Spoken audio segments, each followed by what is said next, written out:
Here we go. All right, Robert. All right, Heather. Welcome back to the shit show. Welcome back. So, topics today. Where are we going? Well, what were you saying earlier today? I was talking about relationships and how to look at politics in the country through the lens of relationship to understand how to better communicate. Oh, I love it. Does that make sense? No, that makes sense. Cool. Yeah, so I think we get really quickly into kind of rules of operation, just a general way to behave and talk with one another, right? Rules of engagement? Rules of engagement. Okay. Yeah, for sure. Okay, fantastic. So you want to go over that right now? That's up to you. You love the rules. I do. I like the rules as they come up organically, but if you want to kind of go through the rules, that's cool. Well, of course I do, because I love it. I know you do. So we're talking about rules. I've got 5 that I use in my practice, and I'm sure you add some, and we all as counselors add some along the way. Sure. As they organically come up. I think one rule that we can absolutely agree with that is primary is that first rule that I start with. Oh, this is going to be a long conversation just in this one alone. Yeah. The topic, go for it. I know exactly where it's Yeah. going. Respect. Yeah. Respect. It is first and foremost the number one rule that is necessary to have in any healthy relationship, whether you are sleeping with that person or you work with that person or family member. Respect, where it says my thoughts, feelings, and beliefs are just as important as yours, it needs to be kind of that foundational element that everything else in the relationship builds off of. Mm-hmm. You've got commitment and then communication that without respect are worthless. Sure. Yeah, and that's, you said it, and I say it the way I say it, is what I think and feel matters equally as much as what you think and feel. And I think that's where the breakdown is and where it becomes really hard inside of relationships. And if we're talking and swinging back into politics, that's where it's hard, because the sides that are so often presented inside of media today is that one side doesn't respect the other, period. Oh, and there's absolutely. no talking about it. And so because there's a breakdown in conversation, over probably a very small percentage of what we're actually talking about, there is no good conversation, and so productivity stops. And so productivity in politics versus productivity in relationships, right? That's what it's, I mean, if that fundamental piece isn't there, the way I say it, there's equally brilliant, amazing people on both sides of the aisle, right?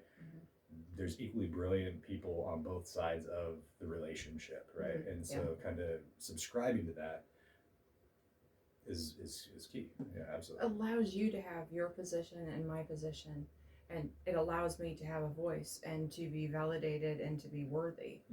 Respect never indicates that I have to like or agree with you, and I think that piece is missing in politics for sure. For sure. But then in relationships, when we work with our couple clients, this idea that you have to be a doormat or you have to lay down or be a pussy or whatever it is, that is incorrect, and that is not what we're trying to translate. That's not what we're trying to encourage folks to do. It is actually quite empowering to say that your position is valid and that I value uniquely you, because of course I'm going to expect the same. For us humans, one of the biggest things we look for and long for is to be heard, and for our voice to have weight, and respect does just that. Right. Yeah, absolutely. And so I think something we're going to need to learn how to do in this is kind of put examples together to process what that looks like, because if we're recognizing and understanding that people are going to disagree, and they're going to disagree fiercely, and so much so that they don't respect the other person. In counseling, I would say that's if it's that high of disagreement of what the truth is or what the way it should be, it's a deal breaker, right? And so then looking at how we address deal breakers and still have healthy, productive conversation. Does that make sense? Yes, and that's tricky. Super hard, right? And so like I always bring it, and we started the topic with politics because I listen to both sides all the time. It's what I do, and it's trying to understand what the other person is saying. And there's a whole lot of throwing the baby out with the bathwater. You know what I mean? Yeah, exactly. And so trying to still continue that production and say, no, I know you're representing a value, and that's an important value. How does that look, and what is the impact of that on the overall system? Which, what you're just talking about taps right into my second rule, which is thinking and feeling for yourself 100%. and speaking for yourself. Oddly enough, I wonder why I have the same rules. So weird because they come up all the time. Yeah, no, absolutely. Yeah. So speaking for yourself is, in a lot of ways, respecting self, where I am validating my position and speaking forth from this true, genuine, authentic place where I can share with you what is really going on, because the intention is that I want to connect with you. And if I connect with you from a disingenuous place, or I try to cross that boundary and step into your territory and try to think and feel for you, that doesn't communicate with the other person what's really going on in yourself. Absolutely, and I think that's where actually heated arguments stem from, right? Because in relationship couples counseling, right, they'll be like, this is what your action told me, right? This is what your action said that you think about me. And the other person is, that is not at all what I was thinking when I said that or did that. And so then I get defensive because you're telling me what I'm thinking and feeling, and it's not even on point, and I'm not able to hear that what you said what I said hurts your feelings, and you're calling me you're attacking me, saying I'm being an asshole, I'm being aggressive, and so then I'm not primed to learn. Well, it doesn't give you an opportunity or the invitation to validate that other person's experience, because naturally most of us move to that defensive place. If we feel an attack, it's not necessarily easy for us to say, oh wow, that makes me feel like you're being hurt. Yeah, naturally. So you said it perfectly. Naturally, we move into a defensive state, and I think that's an important point to recognize within humanity and the way human beings operate is from typically a defensive strategy, because we're animals, and so we're rigged to self-preservation. Yeah, exactly. We're rigged to see pain coming at us, right? We're rigged to identify those things, and if we trigger into that side of our brain, our fight or our flight, then communication's broken down at that point. But if we have a natural response and we're aware of it, then that empowers us to circumvent that response system. But we need to have a safe enough environment where I feel heard and accepted all along in order to say, animal side of my brain, settle down, your pons, your medulla, your hindbrain, right? You're up to it anyways. So you need to be able to say, I get that that's what I'm thinking and feeling, but I don't have to take my thoughts and my feelings as absolute truth. They give me an opinion, but whether or not I agree with it or not, that's for me to decide. Yeah, exactly.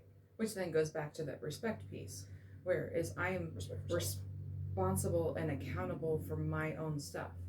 I can't step into somebody else's life, into their territory, and try to hold them accountable for things I don't have authority over. Because that's aggressive, right? Oh yeah. Aggressiveness, disrespectful, triggers defensiveness. It makes too much sense not to make sense, right? Fair enough. Anyways, so and bring it back to the so how do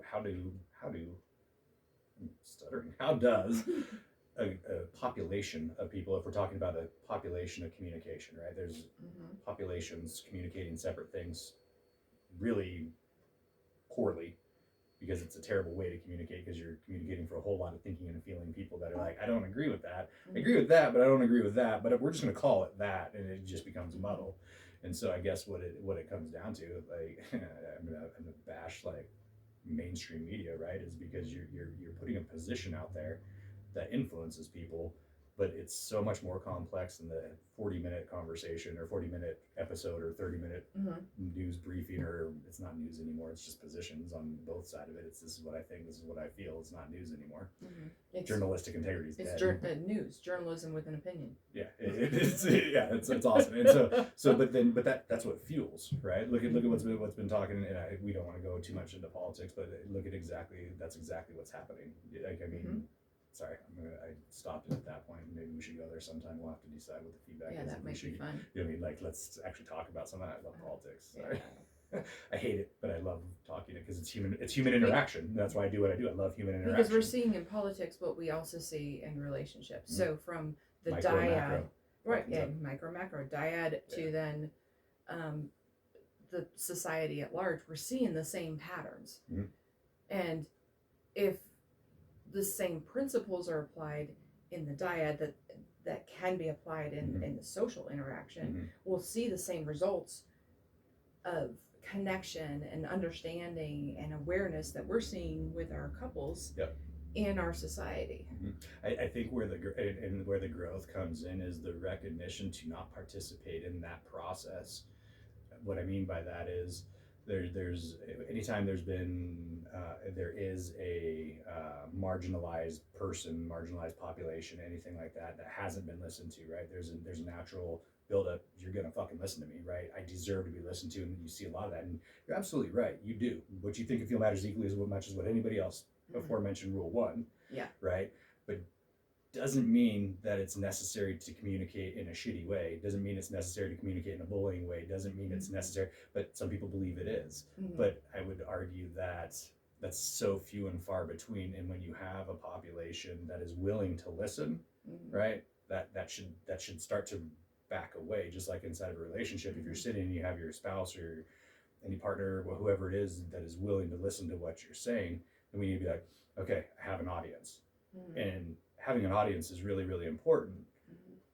But however, if I lose my audience, that's a bad thing, because it's the dialogue that needs to continue to happen. And if I'm using alienating words, attacking words, name calling, whatever else it is, just whatever tears it down, the conversation stops and it turns into something that it isn't. It's not about that anymore. It's now about our behavior in the immediacy. It's not about being heard, and I think that's what we're talking about, is because people come with the premise that I want to be heard, I want to be listened to, and it doesn't become that when it becomes disrespectful. It becomes more, I want to cause you harm because I disagree with you. And so, and that yeah, right. So I want to cause you harm. You've caused me harm, right? Or perceived harm. For sure, and that goes into positive discipline, right? And there's a revenge, right? Like I want to seek revenge, and I want to hurt you as you've hurt me, and that's a motive for a lot of people.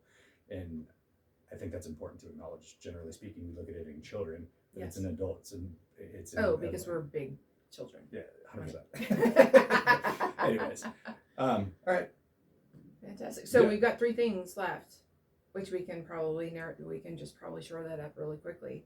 Superlatives, my favorite word. Yeah, you always use this, dude. It's ridiculous. So superlatives, basically, and I like that word. I know that what I'm talking about is absolutes, but absolutes is not nearly as fun to say as superlative. Superlative. Yeah. So superlatives basically are the most bestest, wonderfulest, amazingest, and absolutes are everyone, nobody, anybody, always, never, exactly, every time. Using superlatives in an argument basically leaves room and an invitation for you to find an exception to my argument. And the sad thing about using superlatives is it only takes one exception to remove all of your validity in what you're saying. Exactly. And to make your argument more effective, being specific, being narrow in your focus, and being clear and concise with what you're talking about can actually get your need resolved when you're making that request for resolution of a conflict or whatever it may be. The perception is that if I blow it up and make it bigger, that I'm going to be heard more. The thing is, it actually does the opposite and has the opposite effect because of that exception rule. It goes back to communication 101, right? So communication is a series of things happening. You have a person portraying a message, and you have a listener. And I think what came up for me, and I agree with the superlatives, and it invites me to prove you wrong. I think a way that people should and can improve is by having a level of maturity in their listening. So if somebody does use a superlative, we can call them out on it and say it's wrong, whatever else, or we can try to understand the spirit. But that's hard. You have to get to. That's a skill that's developed. You have to get to a place where you can but then it kind of cracks on thinking and feeling, right? Mhm. Because if I take you at your word as in black and white, yeah, that would be healthy. That would be amazing. I don't know if it would be amazing. That would certainly be healthy. But if I can give some grace when somebody speaks in a tone because they're dealing with their internal emotion, right? Mhm. And say, I understand what you're trying to say. But just because somebody says something to you in a really shitty way doesn't mean that there isn't something really important that they need to be heard. Yeah. And so if I can say, okay, you're communicating like crap right now, you're attacking me all over the place, but what I hear you saying is this. Mhm. I mean, that builds trust, that builds safety, that builds, holy crap, this person's really in it for me. Yeah. And so I guess I said today our theme would be tying it back into politics, right? So I guess if one side would be like, no, I hear you, I hear what you're saying, that does deserve consideration. What does that look like instead of, Or what are we going to do about it? yeah, A lot of the politicking that's happened here as of late, because we've had an election and COVID and all of this, is pointing the fingers, trying to hurt one another, pointing out the problems, and there's been little with what do we have in common? What is our we'll common call time here shortly. what is our common problem, and how can we, with different opinions, make it work for each other? That's what I'm seeing is missing. Yeah, totally. Yeah. 100%. Mhm. So don't think and feel for me. I won't think and feel for you. Mhm. Be respectful. Be respectful. Don't use superlatives. Don't use superlatives. When you're asked a question, don't respond with "I don't know." You don't use I don't know. Don't use I don't know. It means one of two things, doesn't it? Yes, it does. First one usually is I'm afraid to answer that question, and it's fear, not I'm afraid of you physically hurting me, which in some relationships that we've worked with, and even in politics today, the fear is that that person is going to retaliate. Yeah. More often, it's the fear of what this is going to mean for you. Like, I'm afraid that it's going to hurt you and hurt your feelings. Sure. Or this came up in session earlier today with me. Yeah. All the time. So, all the time. Or I'm afraid that when I actually speak it out, it makes it real. Mm-hmm. Or I'm going to have to deal with the responsibility. This is awesome that this is coming up, and we don't Yeah. need to get into this fight, but this is where I tap into guilt and shame as a primary place, because I don't want to say it because I'm ashamed that I'm thinking this, right? Mm-hmm. Like in a marriage where intimacy has been lost, right? And the sexual attraction or the attraction has been lost, to say to your partner, I'm no longer sexually attracted to you.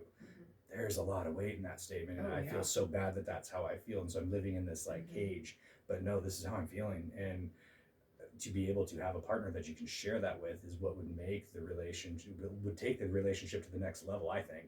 And that you could be that genuine and vulnerable, and I know this could hurt your feelings, but this is what I'm dealing with, you know, and to be able to have that conversation and not fear hurting the other person, because the other person wants nothing more to know what your genuine experience is. And if that's your genuine experience, then I love you enough to care to listen to whatever that is, even if it stings. Yeah.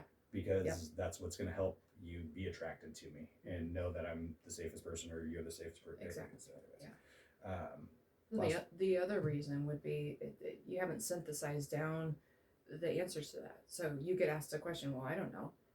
A common thing is, do you want to go out to eat? Where do you want to go?